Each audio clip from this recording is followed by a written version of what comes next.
Welcome to Go For Your Life. Thank you so much for tuning in and giving me your listening ears. Woohoo! This is a podcast for everyone, about everything, and it's to encourage, inspire, uplift you to go for your life. And it is presented and hosted by myself, Caro, and my sweet dog, Sparky. Give it up for him. I hope you're ready. Enjoy. Cool. So are you both ready? Yep. Okay. Born ready. Perfect. Yeah, that's what I thought. Born ready.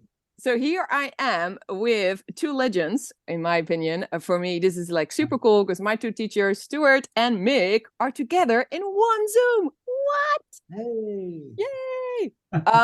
Thank you so much, Stu and Mick, for being here. I really wanted to introduce you to each other because you both, changed my life, and you know of each other, but I don't think you've ever actually met each other, right? Don't think so, no. Not in this life, anyway. No. Maybe in another life. No, Who knows? It has to happen. I don't think we have. No, I think you said that, Mick, that you heard a lot about Stu, but never met him, you know? So, but like you are so similar in so many ways. So I always always think of you two as like, brothers from other mothers in a way. And you do very, very similar, have a very similar way of teaching also and looking at yoga. So that's why I really wanted to bring you both together.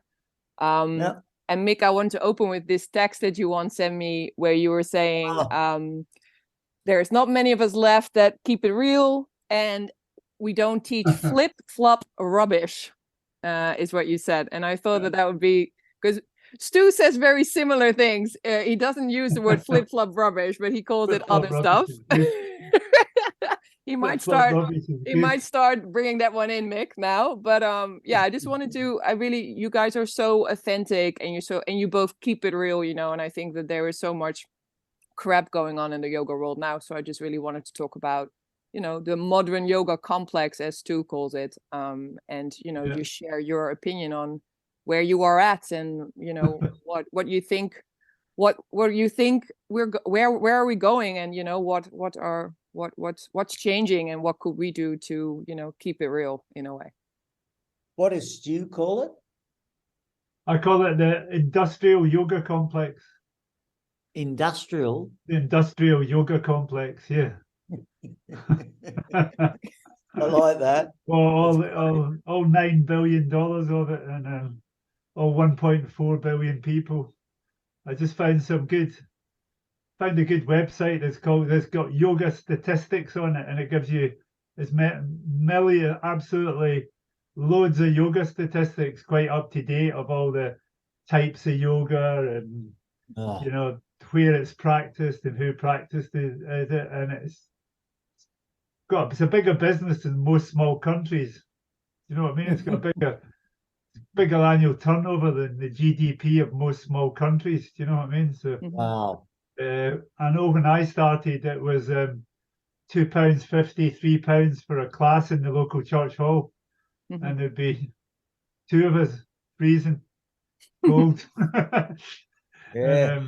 So it's come a long way till today, till that sort of business, and in a short period of time as well. The sort of flip-flop yoga has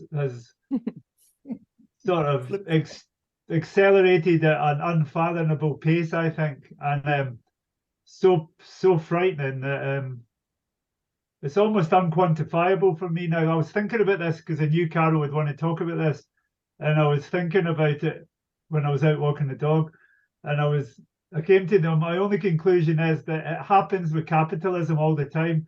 Capitalism takes something, whether it's art or music or fashion, and it just explodes it into something that you don't want it to be, even though you loved that thing at the very beginning.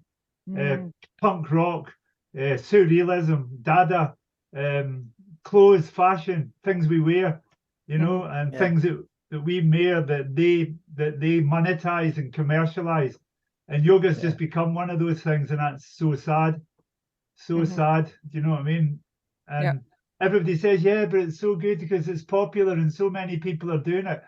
Sometimes I wish it was back in its little corner where no one really gave a toss about it. So sometimes I wish that completely to myself. But I think capitalism does that to everything.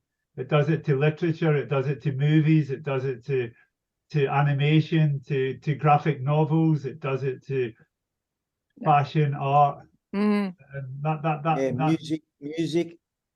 Yeah. Yeah. Do you see it that way as well, Mick? Oh, definitely. I mean, I relate to the sadness. I mean, it makes me first and foremost quite sad. Look, Stewart, exactly the same feelings and especially your idea around capitalism. Yeah, they take anything that there's a commodity that they can exploit and extract the most from it monetarily, and you know, and that explosion of yoga and teacher trainings and everything that's associated with this growth in such a short period of time.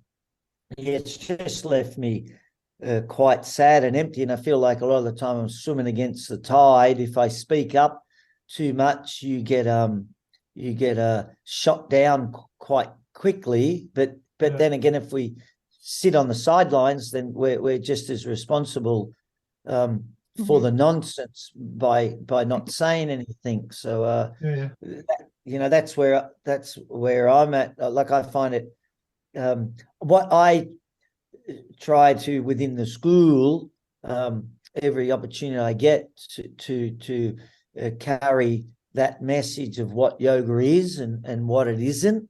And but you know, like, I don't know how we can reach beyond that, because it's you know, that the essence, the teachers that teach the essence of what yoga is, we've become quite a minority these days. Yeah. You know, we're swimming against the tide. Yeah, we're swimming against the huge tsunami. Yeah. Tsunami. The one thing you mentioned there about the way capitalism has affected yoga, the one thing that you've highlighted straight away was teacher training. Teacher training's the teacher training. Let's just call it Lulu Lemon world. Clothes, fashion, accessories. That's it. Get people to buy things they don't need, like toe warmers and knee pads and all those silly things that people come to a yoga class with. I don't even have a mat.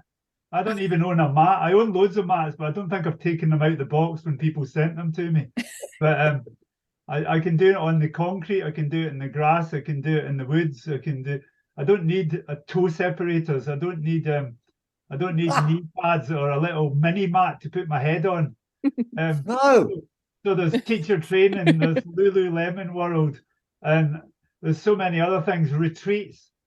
They're not retreats, they're yoga holidays. They're posh yoga holidays. People want Wi-Fi, they want white wine, and they want to have a choice of eggs, steak, fish, and whatever else on them. They don't want to do a proper retreat. They want to do a holiday. So that's another thing. Holiday. Yeah, that's another thing that has just been decimated by profit. All those aspects. But teacher training, Mick, as you said, is one of, for me, one of the most frightening things.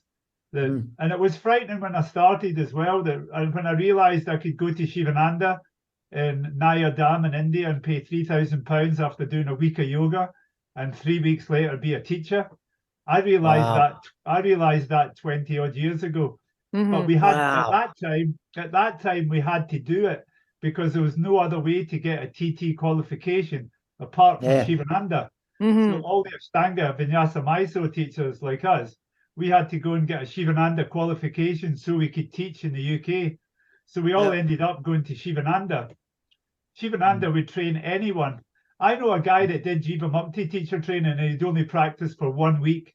Yeah, it was in my year as well. And they paid on the day. Like, oh, is that tomorrow? Here you go. You know, and I was like, what? Like, I've been working for this like a whole year, like fundraising money in Sydney and stuff. That's just the epitome of like how I mean, India's trying to do something with Ayush, you know. Indian government and Modi, the Hindu nationalist government and the Hindutva mentality is to take control of Ayurveda and homeopathy and yoga, and put it under this umbrella of Ayush, AYUSH, and they want to have some form of certification to control teachers and to have some sort of management of teachers, which everybody would think, oh, that's a bad thing, but it might actually be a good thing if India could certify teachers, because at least someone's trying. Yeah. There's no, if you want to be a hairdresser here, or in Australia, if you want to be a beautician and do nails, you need to be qualified. You need to have pass certain exams, and before you can go out and be a hairdresser or be a chiropodist or be a whatever. Here anybody can be a yoga teacher. There's no state control over it at all. No, But you know, say, oh, that's the way it should be. There's so many yogas, you can't quantify what yoga is, and it should be like that. Oh, bullshit. Well, I don't know. I think there are certain things that could be quantifiable and could be put down as, you know, in England you have BTECs, city and guilds, you have professional qualification to become a plumber. You can have the exact same accreditation for a yoga teacher quite easily. Yeah. Mick, did you want to say something about that, Mick? No, I'm just it's the same all over the world, and like and Stewart making reference to teacher training, to think that it like the state of yoga, like right through to where actually there's people training teachers, and it scares the Jesus out of me, because you know, I look on because, you know, I take an interest in what's going on out there. So I have a look around, and, you know, they market it like no experience required. Sign up now, become a teacher. So what they're saying is you don't even need to have had a practice. You just got to turn up, pay your money, and they'll look after you. And I mean, and you know what the scary thing is, guys, that I won't say who the governing body here is in Australia, but these people that give us our license, so to speak, to be accredited teachers, once they sign off on it, and I've said I'm going to do A, B, C, D, they don't check up.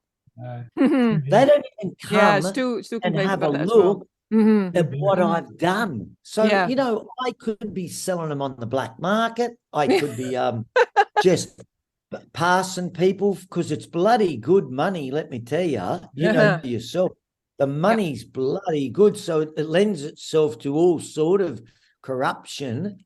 And, you know, and it just frightens me that, you know, and, you know, the state of the level of teachers, and like, you know, and I don't say this matter of factly because I'm part of the industry, and I don't say it to put people down, because a lot of these people that are signing up, they don't know better. But when I get resumes of teachers that want a job, I say, look, come on, we do things different here. Come along and just take a class. And have a look at the school that you want to teach at and see what we do and how we do it. And they turn up, complimentary class, and fair income, guys. I'm just like that. Like these are teachers in a lead class that don't know a warrior pose from a lunge. And you know that pandemic, and just the things and anyway, like you know, it's very easy to get all you know, it concerns me. It really concerns me where it's going. You know, it's scary. I'll go back just to something you said about having the balls, or having the gumption. Sorry, Carol, having the balls or the vagina to come out and say something about it, right? Because a lot of people a lot of people say, oh, you can't be critical. I actually get asked to sign contracts at places that say I'm not allowed to criticize other types of yoga in that studio. Yep. I've never signed a yoga contract in my life. Mhm. Yeah, I refused. If they give me to them, I say to them, I'm a lawyer and I would never sign that legally, so why would I sign it now? Yeah, Mhm. but I just got asked to sign one a few weeks ago, and it said you cannot criticize any of the other yoga teachers or yoga schools in this organization. And I sent it back and I said, I'm not signing it. And they said, why not? And I said, because there's clauses in it that are unfair. As a lawyer, they're called unfair contract terms clauses, and I'm not signing it. Mhm. And then I realized I made a conscious decision, Mick, must have been about 10 years ago, even more, to speak my mind and speak the truth as I saw it. Mhm. And if that meant criticizing people, and that meant making adverse remarks about Bikram yoga, about hot yoga, about corporate yoga, about rocket yoga, about other yogas that are just brands of yoga that are there to profit and make a business, and they're not what I call real yoga. I was going to say it without any shadow of guilt or apprehension at all. I was just going to say it, and that made me a lot of people didn't like me for that. A lot of people I know still are scared of me because I will criticize different types of yoga. Yeah. The only real yogas, the only yogas I've ever come across that are real are the ones that are mentioned in Shastras, Puranas, Upanishads, and ancient sacred texts. Yes, that's it. Those are yogas. The other ones aren't yoga, they're businesses. Jivamukti is a business. Absolutely. It's also why I fell out with Yoga Jivamukti. is a business. Absolutely. They're there It's just money. without any they don't have any scriptural history at all. They're made up. And I've made up my own. I've done it before myself. I sat down and I thought, I'll make up my own yoga. I'll call it Satyagraha yoga.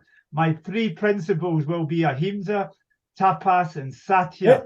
I'll have my own sequences and they'll be mine, and I'll teach them only to Satyagraha yoga teachers. For about a year and a half, I had this in my head. I wrote it all down. I planned it all. And then I said to my girlfriend, I'm going to do Satyagraha yoga. I own satyagraha.com, yoga.com. My email is Satyagraha yoga, and I'm going to start doing it. And she just looked at me and she said, you're a complete idiot. What do you think you're doing? How do you think you know more than thousands of years of yoga history and yoga right. to start your own yoga? You don't even know anything about the yoga that exists. And I went, God, you're right. I don't know hardly anything. And even when I went to university again 3 years ago, I didn't know anything. I realized, oh my God, I know so little. This is I'm imposter again. Do you know what I mean? And after 20 odd years of studying Svadhyaya and studying academically and having a master's and doing whatever I could in trainings and teaching with courses with teachers, I still realized I didn't know anything. Yeah, I thought I was big enough to start my own yoga. And that's what those other people have done.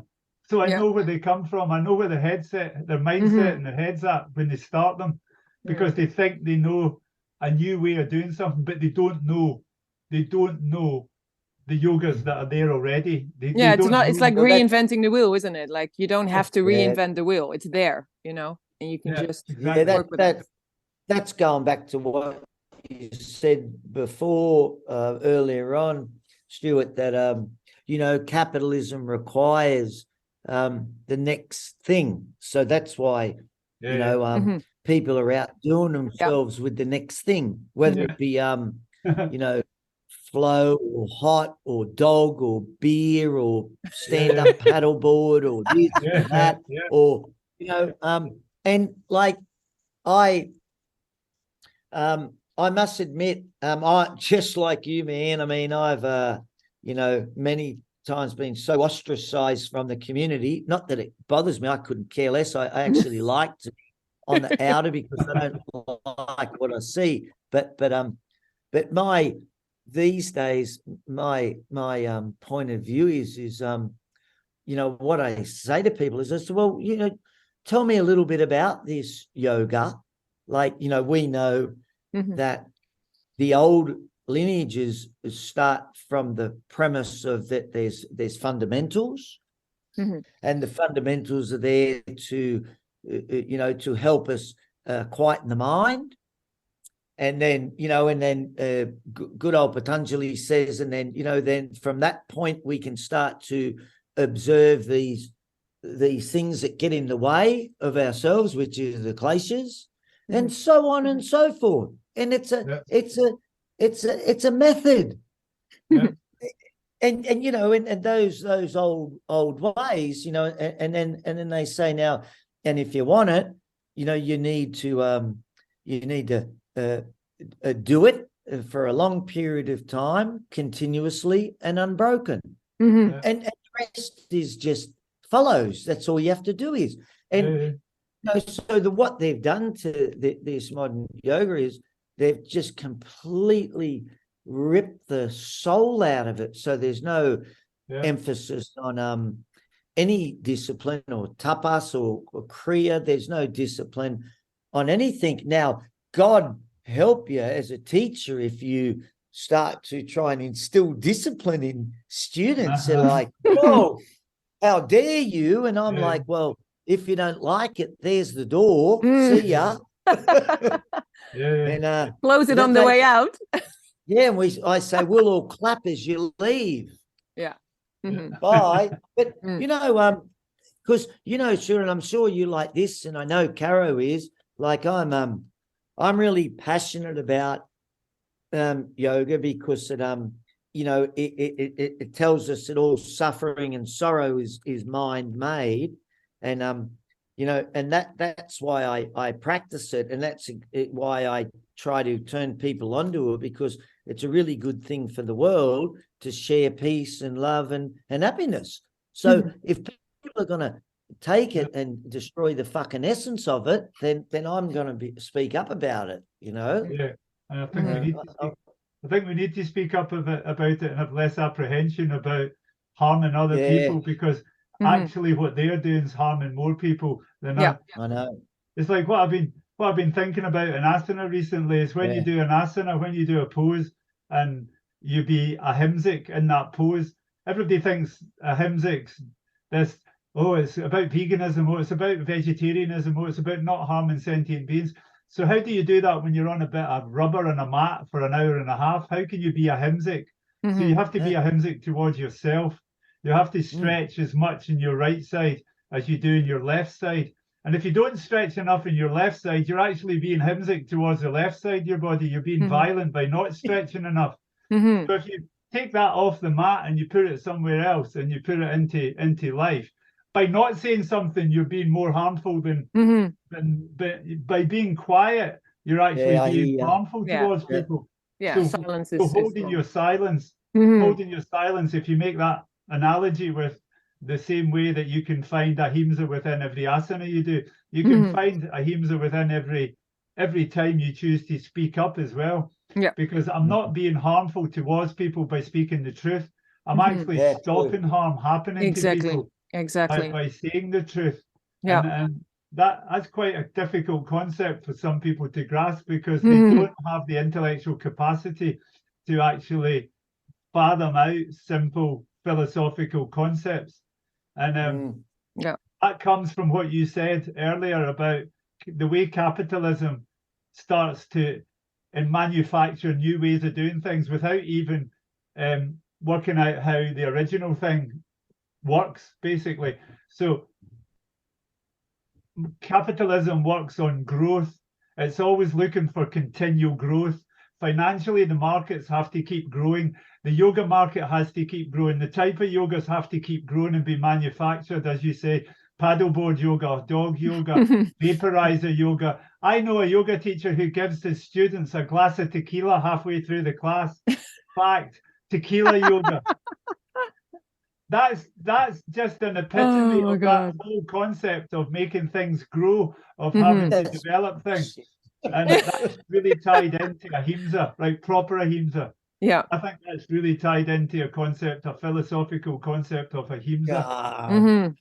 And I think you can tie everything into ahimsa in that way, from the very asana to everything in life. And for you both, Stu and Mick, did you ever think of quitting? Did you ever think, okay, I had enough, I cannot, I think about I'm going quitting to stop? every single day. Yeah. Really? I think about quitting every single day. Yeah. Wow, Stu. I think about being a barrister again. I think about being a lawyer.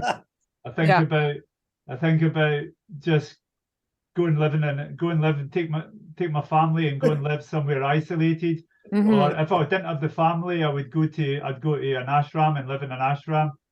Or be a Buddha, I'd do bodhisattva. I thought about a long time ago when I didn't have Georgie. I thought I didn't really have a stable relationship. I always thought maybe I'll go and just become sannyasin or bodhisattva. Then I realized when I tried to live away from society in Maui and Hawaii, I tried to stay away. I just got bored after 6 months. I was like, oh, fuck, I really need people. I just really don't want to. I don't want to try, I don't want to try that. But I do think about quitting. And the only thing, Mick just put his finger on why I don't quit, because there's a lot of people suffering in this world. And I suffered really badly before I found yoga. I suffered every single day. I suffered from drugs physically, from alcohol, from dodgy relationships, from being a violent person. I suffered and I made other people suffer. And I know the one thing that helped me was yoga. So if I can show people that helped me with my suffering, I can alleviate their suffering. Absolutely. That's the thing that keeps me going and stops me quitting every single day. Yeah, it's very similar to you, isn't it, Mick? Suffering. Well, you know that, I mean, the most recent, I've got to tell you, I'm sure it's the same over there where you guys are. So after COVID, we got left with the phenomena that is now Zoom. And that's been the most. So what's happened is our little shala, it hasn't got back to where it was before Zoom, and I put that down to that there's still a few people hesitant because of the environment of the shala, right? So they're hesitant to come back still. And then we lost some people because they'd lost the discipline when we were closed down. They for whatever reason, they just fell off. And then the other thing, of course, is now we're up against Zoom. And, you know, it really sickened me. It made me sick that I watched it online. All the schools adapted their pricing schedules to include, so you could do a pass with live classes and Zoom, or just Zoom, or so the capitalism marketing covered all angles. And they got in, then people got rich on setting up gyms and yoga schools with the right cameras and the right angles and the right things. So now we're competing against the Zoom. I'm sure it's the same over there. And you know, and then so now I'm having to like try and sell what, you know, like that's what I feel like I'm trying to say to people. Well, you know, you really can't do yoga. How can you do yoga on a computer? I say to them, but you got to pat them while you're saying it, so they don't bite you. And you know, and it's like, you look, I'm sorry, but you can't do yoga on a computer for this reason and that reason and blah blah. And can't you see that a big part of your practice is the effort that it takes to get out of bed and get down to the shala? It's all part and parcel of it. And you know, like, it's so true. But so that was the last time I really thought about quitting is just most recently. To be honest, it's only been the last 3 or 4 months I decided to hang in there a bit longer and but you got to hang in most there. Recently I was thinking I've had enough. I just can't do this anymore. But I'm going to stick at it. I get that regularly. I get irate. I get angry with it as well. But then I just same. if you didn't get angry, I really don't know what else to do, Stewart. I really don't, because you just keep doing what you're doing. You just keep doing what you're doing. I mean, you got to. You do what you're doing, because what you're doing is fine, and you've just got to. It's almost like a separation You've got to separate yourself mentally. Mhm. And if when you're living within this system, when you're living within this like the whole way that capitalism works, it leads to alienation, and what we feel is alienation. We feel alienated from that system. I feel the same about Zoom. I feel the same about the commercialization post Zoom and the way the studios have reacted, and how you can sign up in my studio, in our studio, you can sign up for £10 and watch as many pre-recorded classes as possible. So I said, hold on a minute. So they can stay at home, pay £10 a month and watch 3 classes a day and not come to my classes anymore. So you're still making money, but I don't have anybody in my class anymore because you've offered that. So I'm losing, you're losing. They're so dumb. They are so dumb that they don't realize that by offering this £10 a month class on pre-recorded classes, those people don't come to the studios anymore. And when they don't come to the studio, they don't see other people. They don't see any of your teacher trainings, your retreats. They don't buy a t-shirt, they don't buy a coconut water, and they don't buy a book. And they don't buy your books. So not only have you sold your soul for $10 a month, exactly. You've actually cut off the livelihood of the guy who makes the t-shirts, the woman who sells the books. Your teacher doesn't get as many people in their classes. Totally. But they're so dumb, they don't see that. So that's a short-term growth for them, because they get 1,000 people a month, $10,000 a month, but they don't think how much they lose on people coming to the studio and paying $15 for a class. They don't think how much they lose on coconut water.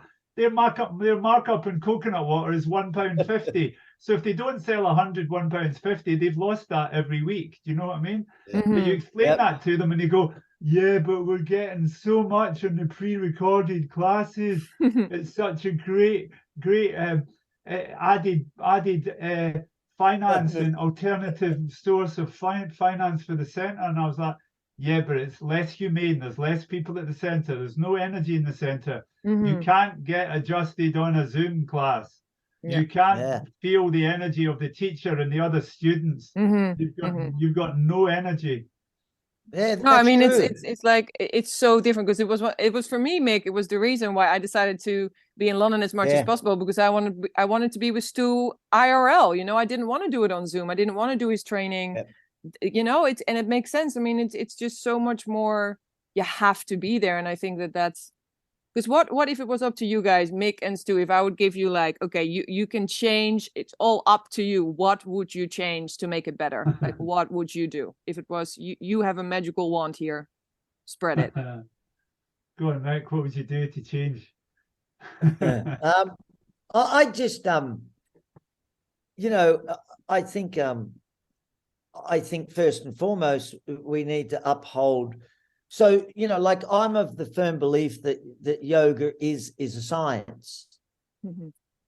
I really believe that if you ascribe to a certain set of practices, and that those practices aren't just you know, it's your attitude, it's in your actions, it's in and from the start, you know, like, get out of bed, make your way to the shower, get on the mat, you know, and that whole process of being open to being taught, you know, moving from a place of you know, absolute nobody awareness to where you develop a relationship not only with yourself, like I'm talking about your physical self in your actions and your movements, but then your mind, and then the world. So this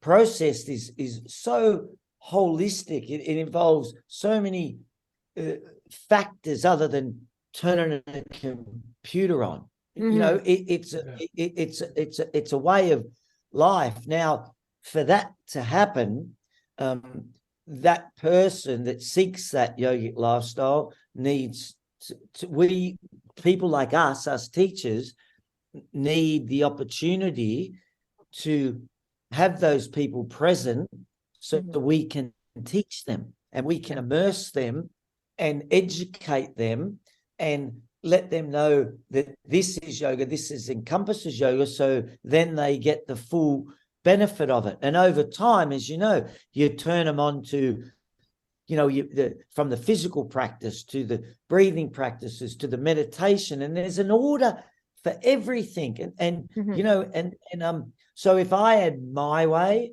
I would make it that yoga's taught in shalas, and it should be limited to a certain amount of people. That's just me.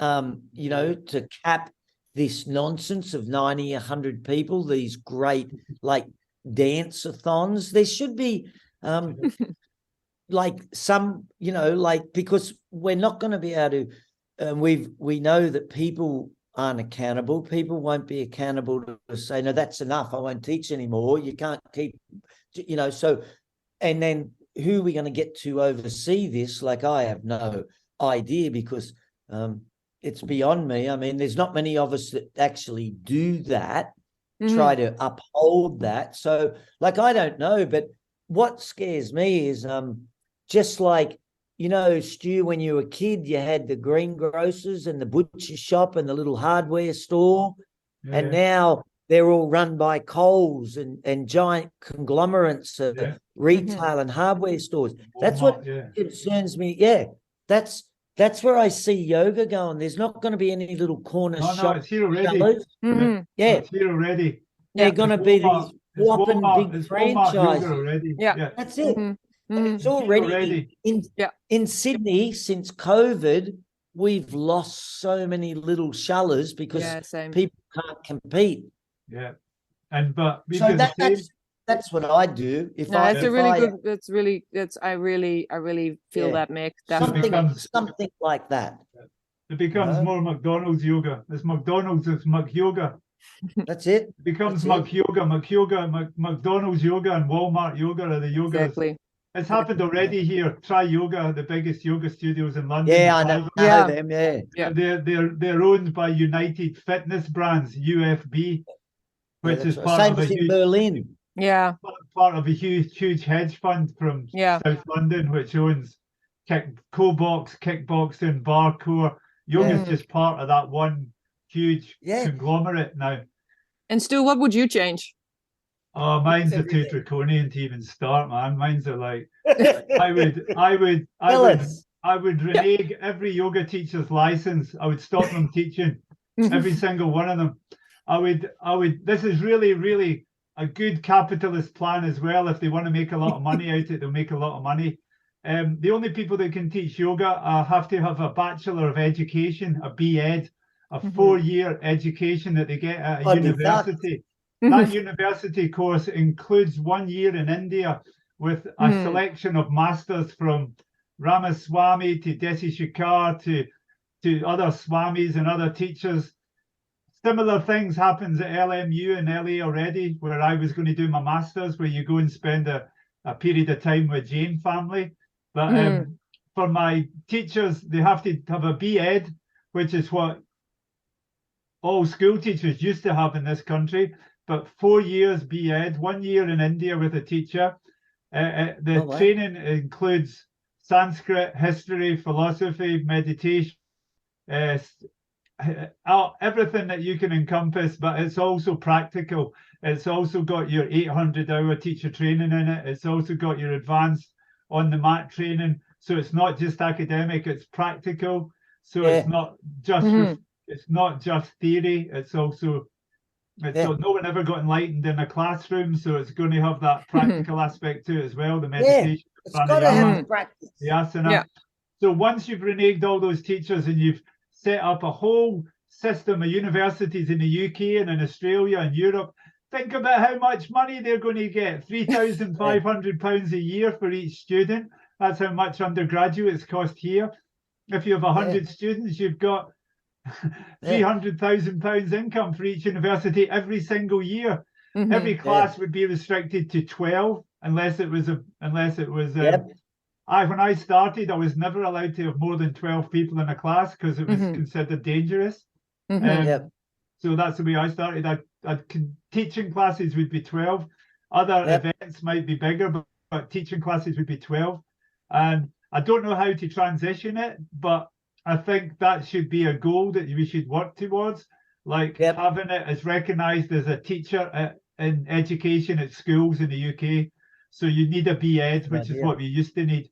Or you can, if you've got a degree already, you might be able to do a PGCE, postgraduate certificate in yoga, which might just be 2 years, but will involve 1 year away or 6 months away with an Indian teacher in India, being taught Indian style, not European or Western style or Australian or Canadian style or whatever. And Australian style. I know that's draconian.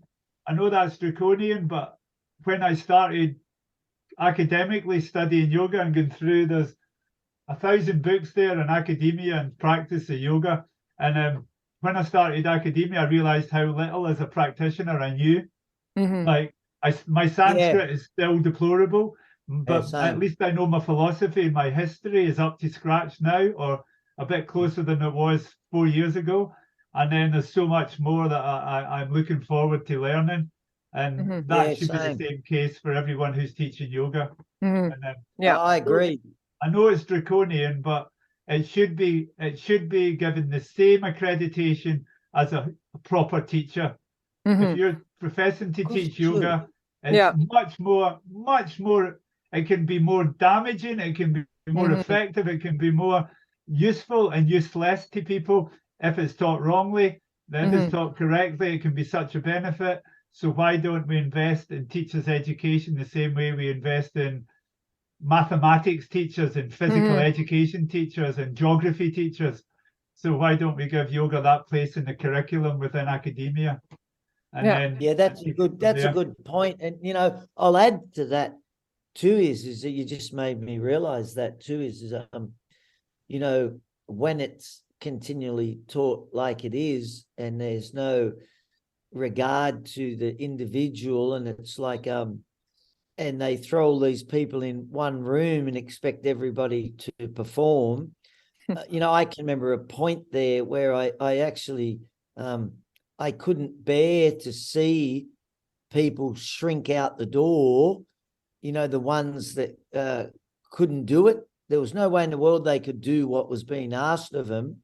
And you could see what little self-esteem that they had getting eroded away over time in the classes when they were asked to perform these feats of athleticism, and thinking, you know, in that you could see them thinking, oh, you know, it's just another thing I'm fucking hopeless at, and shrinking off down the road. And I remember thinking to myself, when I finally decided I'd had enough and I was going to change things and turned everything around, that was one of the driving forces. I thought, I'm no longer going to participate in this. I thought that everybody should be able to do yoga and I should be able to teach everybody. I'm not going to participate in people leaving here and feeling like they can't do yoga.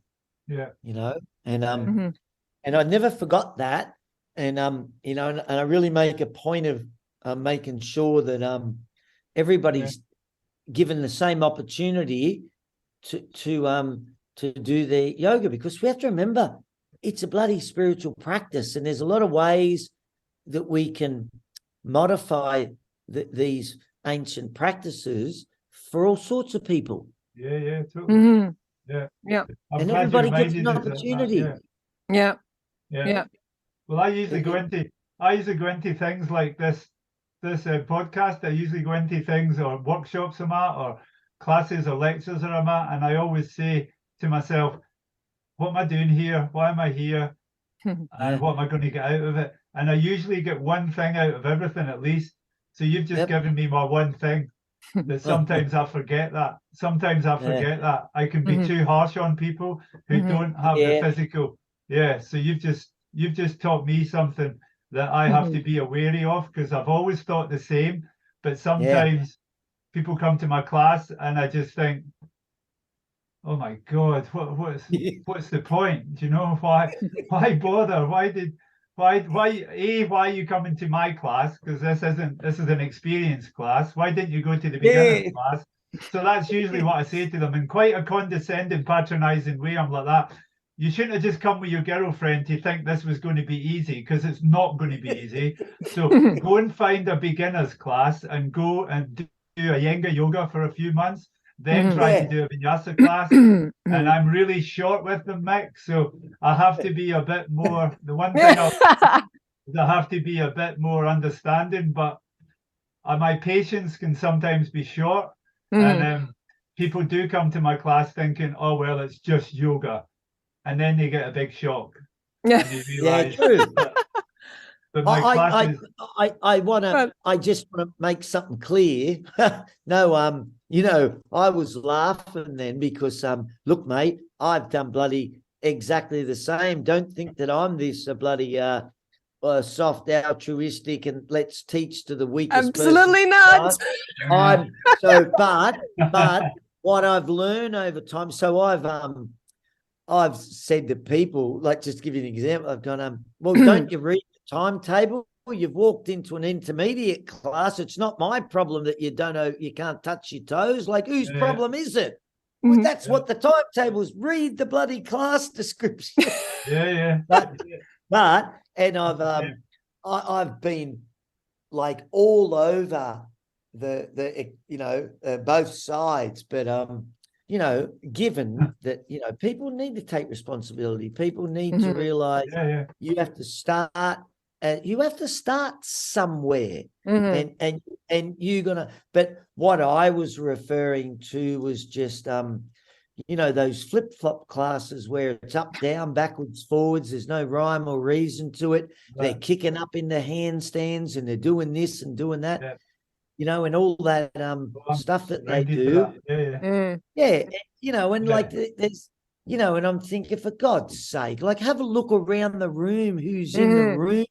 You know, I was referring to that sort of stuff. But it's usually led by a ballet by a former ballet dancer, or a dancer, or a contortionist, or a gymnast. A contortionist, and they've all got the legs that are about that long, and the torso that long. I remember showing my girlfriend. My girlfriend's a proper Iyengar diehard, and I remember showing her some of the Dharma Mitra, some of the rocket yoga sequences, and some of the ballet dancers and the gymnasts that are teaching, like who I've taught when they've been at the beginning and what they teach now. And she just, within seconds of doing what they were doing, she goes, oh my God, that's terrible. Oh my God, they mustn't do that to the body. Oh my God, that is probably the worst thing you can do to someone's body. I hope they're not teaching people to do that. And a good Iyengar teacher, a good anatomist, a good person who's got any scientific knowledge of one's body at all will say, why are they teaching that? It's what I said earlier. It's hemsick. It's harmful. It might not be harmful to you because you can do it. Because you've got loads of collagen in your bones and you've been doing ballet since you've been 3. So it's probably not harmful for you, but it will be when you're older, when you get rheumatoid arthritis and you have to start doing proper yoga. But they're harming other people, and that is, as you say, that whole concept of progressing and making it grow into something different. That's going back to what we talked about earlier. It's like, why don't you just do Garudasana? Garudasana is a great posture. Do Trikonasana. Do lion. Do anything that's called an animal for more than 5 breaths and see what it feels like, instead of having to make up. I've got a really horrible book. Well, I'll show you one of the horriblest books I've got. I've got millions of books here, Mick.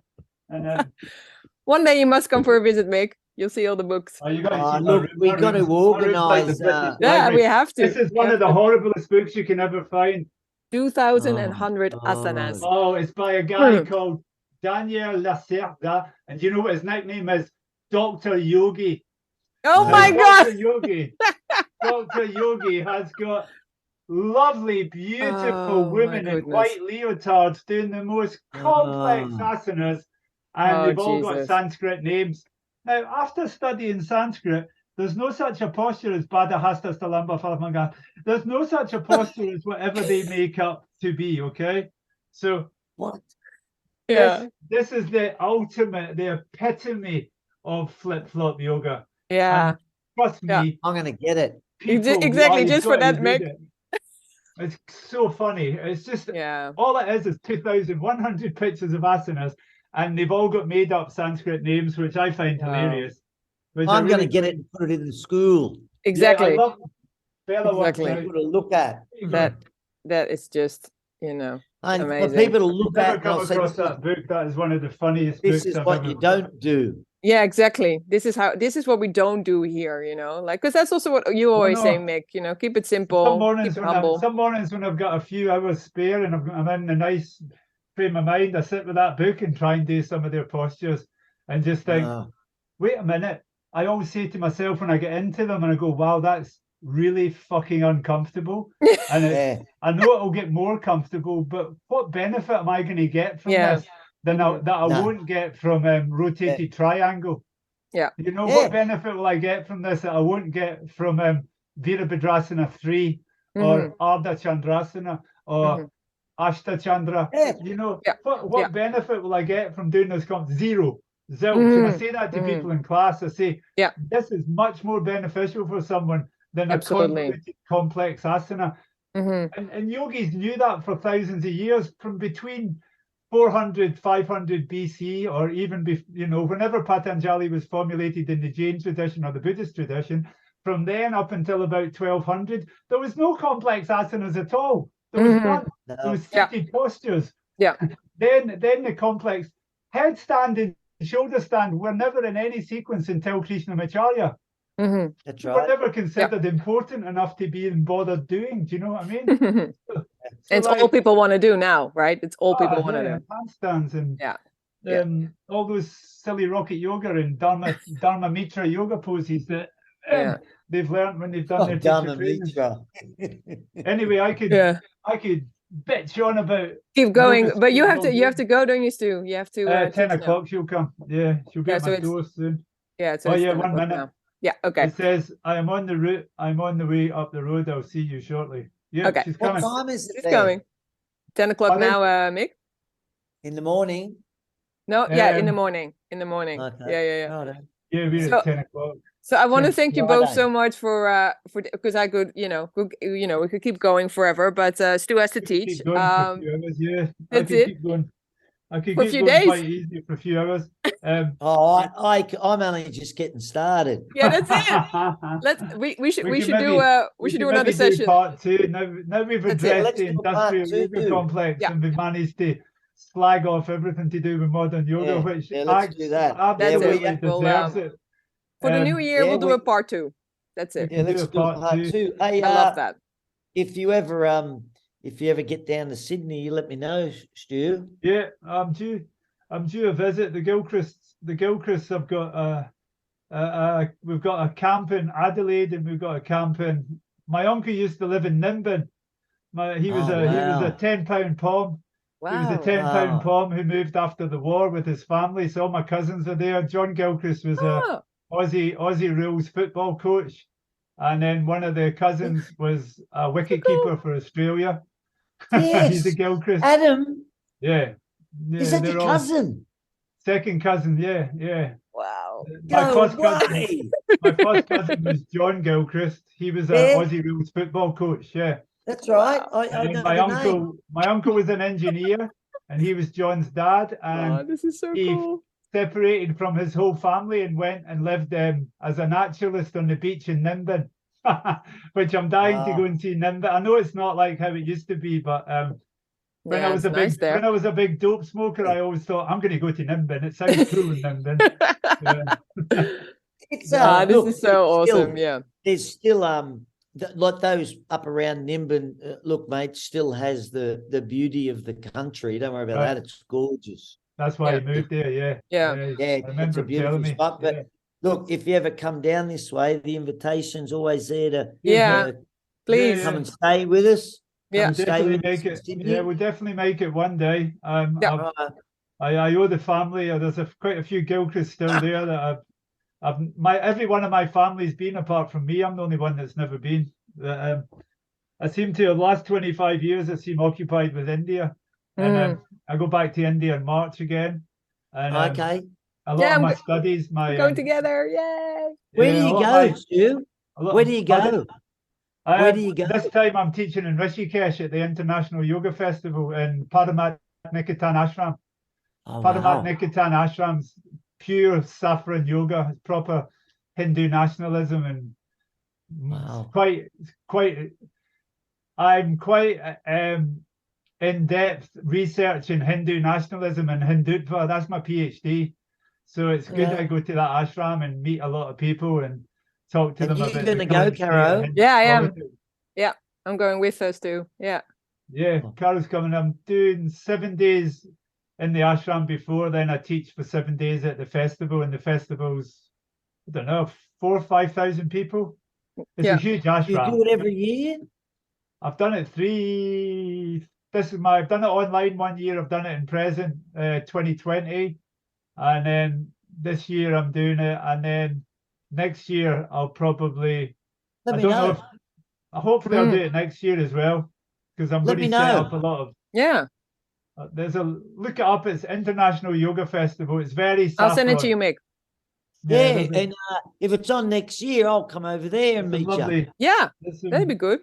it's an amazing ashram. It's, once you see how Okay. big it is, and what, I Oh. think it's possibly one of the biggest ashrams in India. Yeah, for It's, Wow. sure. it's right on the Ganga, so it's right on Oh, the wow. river, and then there's a huge Shiva right out in front with the platform, and Oh, we have classes from 5 in the morning to 9 at night for 7 days, and it's teachers from all over the world, Australia, wow. Canada, Yeah, it's gonna be America, amazing. India, obviously, and then there's amazing music. The music's amazing. Plus, they have arti every night. They have a fire ceremony every night Oh. with about 3,000 people on the banks of the Ganga. Which is really Yeah. Let me it's know so about cool. this. I'll I'll come send next year. I'll send you the details, Mick, for sure. I Yeah, better I'd go. love to. She's Look, coming up the road. Yeah, Thanks, thank you so guys. much, Stu. Thank you so much for being Take here care, with have a us. good- And have a good Thanks, man. I'll chat with Friday. Mick Good to for a meet you, bit. Mick. Lots of love, mate. Take care. See you soon, Stu. See you Yeah, tonight. thanks, Bye. man. See you, Stu. Isn't he a legend? He's a character, huh? Yeah, he's so funny. So, where are you now? So right You're now I'm in London. England. Right now I'm in What? London. I'm in London at the Oh. moment. Okay. So I'm actually, yeah, he's teaching a class tonight, and it's gonna be. Is that yeah. what you're there for, to study with him? Yeah, so basically, like, I come to London. Well, funny enough, I have some friends. They always need a cat sitter, so they asked me Yeah. if I want to come and sit the cats. But then it's a Yeah. great opportunity for me to I can stay here for free, and then Right. spend some time. So I mean, he's such, you see him, Mick. He's such a. It was the same with you. I always wanted to just be with you. Like it's Yep, like yep. when you find that was when you and I met. Like, and I say that to Yeah. everyone. It's like and I still get emotional, it was just like you were just Yeah. meant to be my teacher, and I had the exact same cool. feeling with Stewart.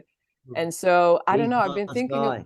he is, but you're so similar on so many levels, so for me it was like a dream coming true to just have you together, Yeah, but and like he's see, I often think like I look at this progression now of teachers. So you got these like I've been around nearly like 20 years, 23 years practicing, and about 15 years teaching, right? And then I look at these people that are 30 years and teaching 20, and their neck, you can see it in them, that wisdom. Yeah. And then what's he? How long's he been practicing? So probably I would say 30. probably 30 years, 25 years, something, and teaching for And about 20 teaching? years. For about 20 And years, I think. Teaching 20? Yeah. Yeah. See, it's obvious. You can they've got that I could tell straight away, because I'm pretty good at recognizing it now. They're sort of, you can tell there's that it's almost like, because I really believe that the teachings are it's like, I know it's not, it's funny, Sharon used to say, we are everything, there is nothing to get, nothing to gain. And I really believe that yoga's, it's not about where we're going, it's retracing our way back to where we came from. Absolutely. And I really believe that teachings are in us, Mm-hmm. And then when I meet people like him that have been around a long time, you can see they go from the Rajasic practice, Mm-hmm. and then they start to lean more and more to jnana yoga, Mm-hmm. Mm-hmm. knowledge, Yeah. and then the bhakti. Mm-hmm. Yeah. And it encompasses, just like asana pranayama meditation, Mm-hmm. it's raja or karma yoga, jnana Mm-hmm. yoga, bhakti yoga. And you Yeah. can see him, Oh yeah. his knowledge of yoga. So he's at that point, and I bet you his yoga practice has most of in the last few years tailored off a little bit. It's not so rajasic. Yeah. Yeah. Is he talked that about you? Yeah, absolutely. Yeah. He says that. Yeah, and that it's a lot more pranayama. Humble. It's a lot more pranayama than anything else. Same. Yeah. Same. Yeah. Although he's 10 years in front of me, yeah, I see it in these older, wiser teachers. They've that's what happens. And you know, and it's not you. You're not going, oh, now I'm going to do this, now I'm going to do that. It's part of the evolution that happens to your spirit. Absolutely. That's beautiful. So The evolution of the spirit. Yeah, that's beautiful. Karma yoga, jnana, and you know, Raja's under the umbrella of karma yoga, and eight-limbed yoga. So he teaches eight-limbed yoga. Yeah. And I love what you said about bhakti, because he when he does this, you know, he does usually 5-6 minutes meditation to start his class, and then he says, okay, you set your intention, and then he always says bhakti yoga. Many of you don't know what it is, because there is no studio that will tell you what bhakti yoga is, but it is bhakti. It is about, you know, setting your intention and dedicating your practice. So it is. Yeah, it's all. Yeah, I was going to. You know? Yeah, I mean, I'm sure. Yeah, look, I see it in those teachers, and it's like it's like it's just like anything in life. You just grow into that next level.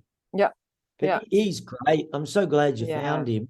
Oh, I'm so glad I found, and it's really funny actually, because he's been I think he did his training for Jivamukti 20 years ago, and like because I did mine in 13, and his was 10 years before that, so in 2003. And I don't know, I heard about his name, you know, a few times, and a lot of people actually said, because he's also like vegan and an activist, they're like, oh, you'd love to. And I'm like, oh yeah, but I came to London a few times and then kind of missed his classes. He wasn't around. And then actually when the pandemic happened, I was like, okay, I'm going to check out his class. But yeah, I was like, my God, who is this guy, you know? And he is very similar, like many things. How it was for me to start practice with you, Mick, is very similar how he is. Like you are so all about discipline.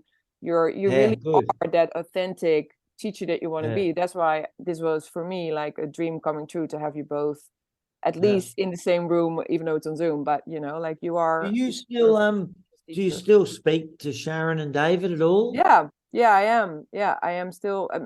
Funny enough, I'm more in touch with David actually than I am with Sharon. The reason I ask is because I do not often, but I spoke to David about a month ago. And with me, it's just I think, God, it's been a while. It might be a year, 6 months, a year. I don't know. But when I think of him, I'll just write to him and say, I was thinking of you, mate. I hope you're well. Blah blah blah. Just blah blah blah.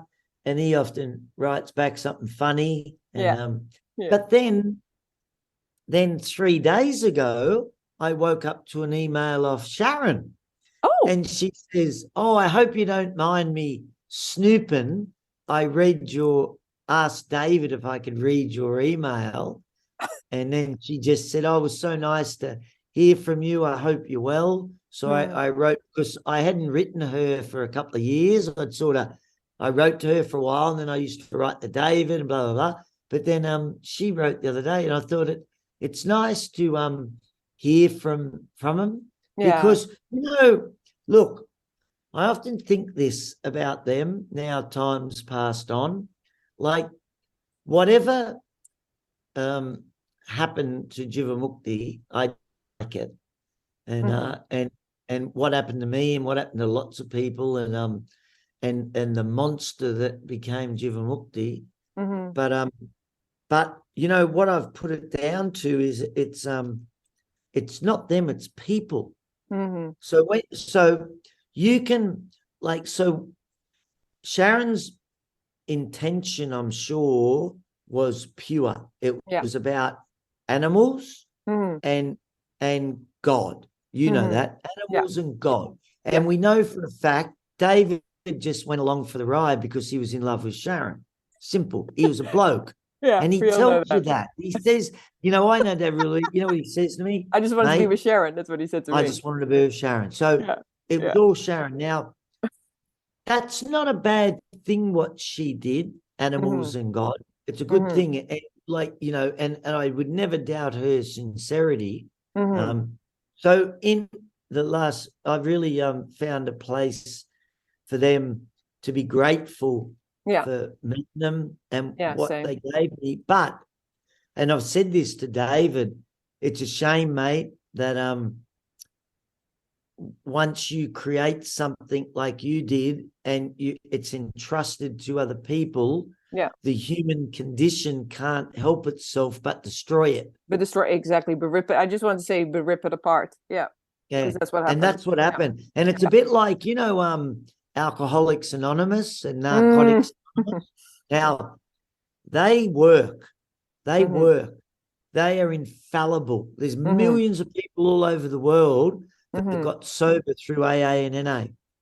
So it's not the method that doesn't work. It's the people that represent it. Because depending on where you go when you first get sober, if you have a bad experience of it, it'll put you off for life. It's not the method, it's the people that represent it in that Such little a group. good point, Mick. Mick, thank you so much for your time. And I definitely think we should do a part 2 because there's much more. Let's do it. So I'll maybe we can go to India or something. Be so great. So much more to talk about. Absolutely. I love this. This was so cool. Absolutely. Let's do it again. Yeah, let's do it again, Mick. I'll be in touch and I'll send you an email with the, you know, about this festival and stuff, and you can check it out. Yeah, I'll come next year. Yeah, that'd be amazing. Imagine that, hanging out in India. And I'd love to. I need to come to Australia as well. I miss you all so much, and I'm still I'm still in touch with Erica a lot. You know, who used to teach for you. Yeah, well, I got somewhere you can stay here in the city. Great, Mick. Awesome. So you got somewhere to stay, and then Erica's up in Newcastle. Yeah, it's cool. Yeah, I'd love to check out a place and come and practice with you, and you know, like this. You can come spend a bit of time in Sydney and go up and see her in Newcastle. Yeah, it'd be super nice. It's a 2-hour train ride. Yeah, I love that. We'll stay in touch about it, Mick. And I love you, and I'm really grateful for being with you. And you know, Oh, thank you. You live in my heart always. You do. Love ya. Love you, Mick. See you soon. Love ciao, ya. ciao. See you, Bye-bye. darling. Thank you so much. Thank you. Bye. Thank you all so very much for listening to Go For Your Life. I really appreciate it. And if you liked it, you know what to do. Please leave a review, leave a comment, share it amongst friends, do whatever you can do to support me and this podcast, because it is my life. Thank you very much, Miguel, for doing the editing. Thank you so much, Maria, for your beautiful designs. Thank you, Sparky, for being the best co-host ever. Thank you, Animals Worldwide, for your daily inspiration to keep me going, for always putting that fuel in me. Thank you so much, because we know the drill, right? Namaste, vegan. Go, go, go, go, go, go, go, go, go, go for your life.